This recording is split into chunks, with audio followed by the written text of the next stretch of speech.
नमस्कार, स्वागत है आप सभी का आज के हमारे इस वीडियो में। आज आप जानेंगे डिज्नी चैनल के ओनर वॉल्ट डिज्नी के बारे में, जिन्होंने आपका अपने कार्टूनों की सहायता से सालों साल मनोरंजन किया। कैसे वॉल्ट डिज्नी ने डिज्नी चैनल को बनाया, कैसे एक मामूली नौकरी करने वाला शख्स इतने बड़े चैनल का मालिक बना, कैसे उन्होंने डिज्नी पार्क जगह जगह खोले और कैसे वॉल्ट डिज्नी की मृत्यु हुई, जानेंगे आप इस वीडियो में।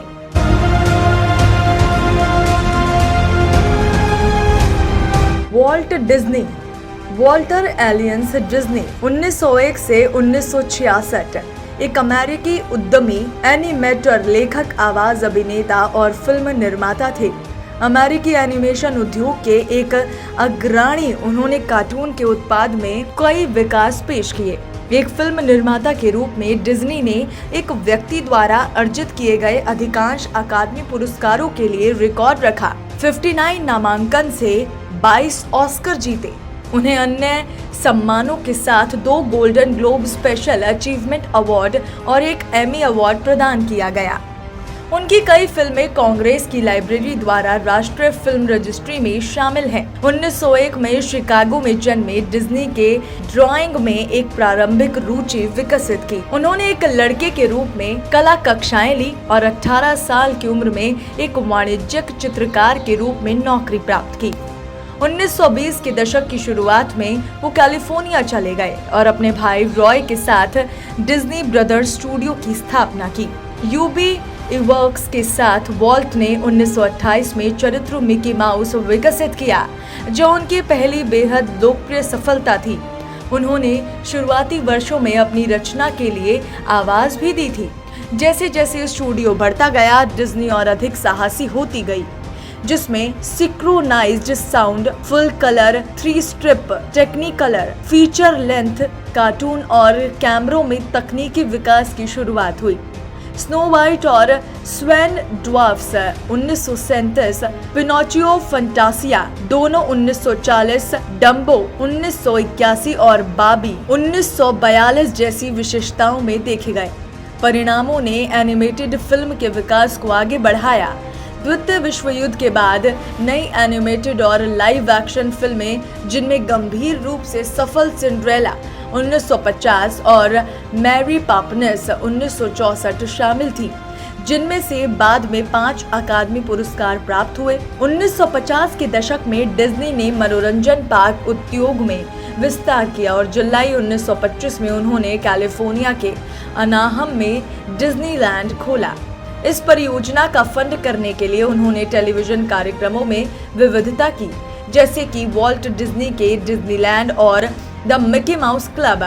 वो 1959 के मास्को मेले, 1960 के शीतकालीन ओलंपिक और 1964 के न्यूयॉर्क विश्व मेले की योजना बनाने में भी शामिल थे।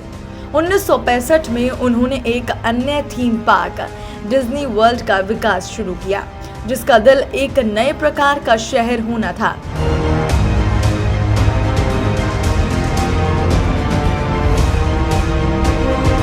प्रारंभिक जीवन वॉल्ट डिज्नी का जन्म 5 दिसंबर 1901 को शिकागो में हुआ था। उनके माता पिता जर्मन, अंग्रेजी और आयरिश मूल के थे।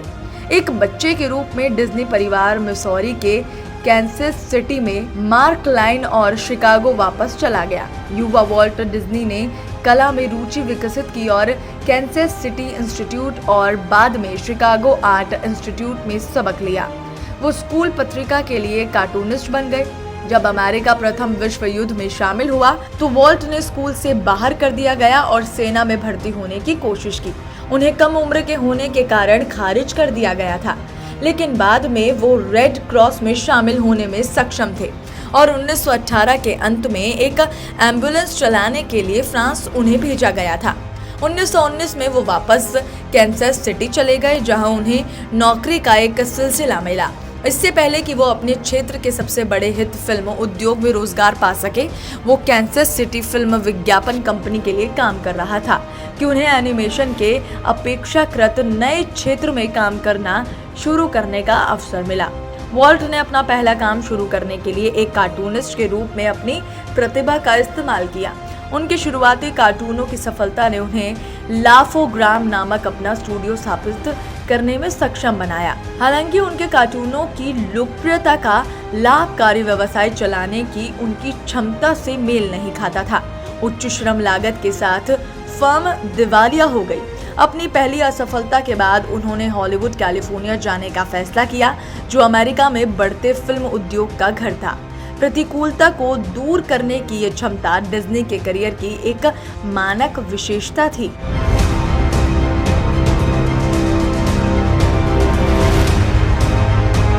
मिकी माउस 1927 में डिज्नी स्टूडियो यूनिवर्सल पिक्चर्स द्वारा वितरित द ऑसवर्ल्ड द रैबिट के सफल उत्पादन में शामिल था। हालांकि यूनिवर्सल पिक्चर्स के पास ऑसवर्ल्ड द लकी रैबिट के अधिकारों को नियंत्रित करने के साथ वॉल्ट इस सफलता से लाभ नहीं ले पा रहा था। उन्होंने यूनिवर्सल के एक प्रस्ताव को अस्वीकार कर दिया और अपने काम पर वापस चले गए। मिकी माउस ये इस बिंदु पर था कि उसने चरित्र बनाया। मिकी माउस मूल रूप से मॉर्टिमर माउस यूबी आइसवर्क्स ने मिकी माउस को आकर्षित किया और वॉल्ट ने चरित्र को एक आवाज दी। साउंड ट्रैक के साथ मिकी माउस कार्टून बहुत लोकप्रिय हो गया और डिज्नी प्रोडक्शंस की बढ़ती प्रतिष्ठा और ताकत को मजबूत किया। वॉल्ट डिज्नी का कौशल अपने कार्टूनों को विश्वसनीय वास्तविक जीवन की विशेषताएं देना था। उन्हें कुशलता से चित्रित किया गया और उत्थान कहानी और नैतिक विशेषताओं के अपने अग्रमीण उपयोग के माध्यम से दर्शकों की कल्पना पर कब्जा कर लिया। 1932 में उन्हें सर्वश्रेष्ठ लघु विषय के लिए अपना पहला अकादमी पुरस्कार मिला। 3 रंगीन फूल और पेड़ों के लिए कार्टून उन्होंने मिकी माउस के लिए एक विशेष अकादमी पुरस्कार भी जीता। 1933 में उन्होंने अपने अब तक के सबसे सफल कार्टून पी द थ्री लिटिल पिग्स 1933 को प्रसिद्ध गीत बिग उफ wolf of the red with the big bad wolf के साथ बनाया। 1924 में वॉल्ट डिज्नी ने अपनी सबसे महत्वाकांक्षी परियोजना शुरू की। वो and snow white and the 7 drafts की पूरी लंबाई वाली एनिमेटेड पिक्चर फिल्म बनाने की इच्छा रखते थे, लेकिन फिल्मांकन की नई तकनीकों का उपयोग करते हुए उत्पादन को चमक समीक्षा के साथ मिला। फिल्म को लगभग 3 साल लग गए, लेकिन 1937 में डिज्नी के पैसे से बाहर आने के बाद लेकिन फिल्म के मजबूत आलोचनात्मक स्वागत ने इसे 1938 की सबसे सफल फिल्म बना दिया, जिसने अपनी पहली रिलीज पर लगभग $8 मिलियन कमाए। फिल्म में बहुत अधिक उत्पादन मूल्य थे, लेकिन पहली बार फिल्म पर एक परी कथा का सार भी कैप्चर किया। वॉल्ट डिज्नी ने बाद में लिखा कि उन्होंने कभी भी आलोचकों के लिए फिल्मों का निर्माण नहीं किया, लेकिन आम जनता आलोचना का जवाब देते हुए कि उनके प्रोडक्शंस कुछ हद तक रूखे थे। उन्होंने जवाब दिया कि डिज्नी हमेशा ये जानने की एक महान क्षमता रखता था कि जनता क्या देखना पसंद करती है। स्नो वाइट और 7 ड्राफ्ट्स की सफलता के बाद स्टूडियो ने कई अन्य सफल एनिमेशन का निर्माण किया, जैसे कि ओसी, पिनोचिया, पीटर पैन, बाबी और in the wind in the village. 1941 में द्वितीय विश्व युद्ध में अमेरिका के प्रवेश के बाद एनिमेशन का ये स्वर्ण युग फीका पड़ गया और स्टूडियो ने संघर्ष किया, क्योंकि इसमें लाभहीन प्रचार फिल्में बनी।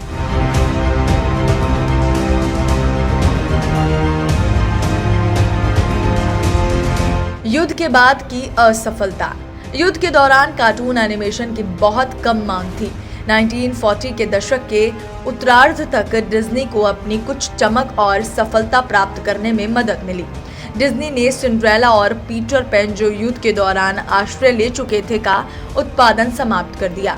1950 के दशक में वॉल्ट डिज्नी प्रोडक्शंस ने भी लोकप्रिय एक्शन फिल्मों में अपने संचालन का विस्तार शुरू कर दिया। उन्होंने कई सफल फिल्मों का निर्माण किया, जैसे कि Iceland, treasure island 1950, 00020 000 leagues under the sea 1954 और लाई पॉलिना 1960। एक अन्य नवाचार में स्टूडियो ने पहले विशेष रूप से बच्चों के show the Mickey mouse club में से एक बनाया। वॉल्ट डिज्नी भी आवाज देने के लिए स्टूडियो लौट आया। 1960 के दशक में डिज्नी साम्राज्य सफलतापूर्वक विस्तार करता रहा। 1964 में उन्होंने अपनी अब तक की सबसे सफल फिल्म मैरी पॉपिन्स का निर्माण किया।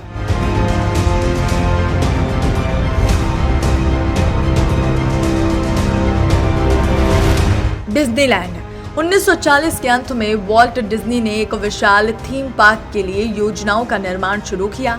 वॉल्ट डिज्नी ने थीम पार्क की कामना की जैसे पृथ्वी पर कभी भी कुछ नहीं बनाया गया। विशेष रूप से वो चाहते थे कि ये बच्चों के लिए एक जादुई दुनिया हो और एक ट्रेन से घिरा हो।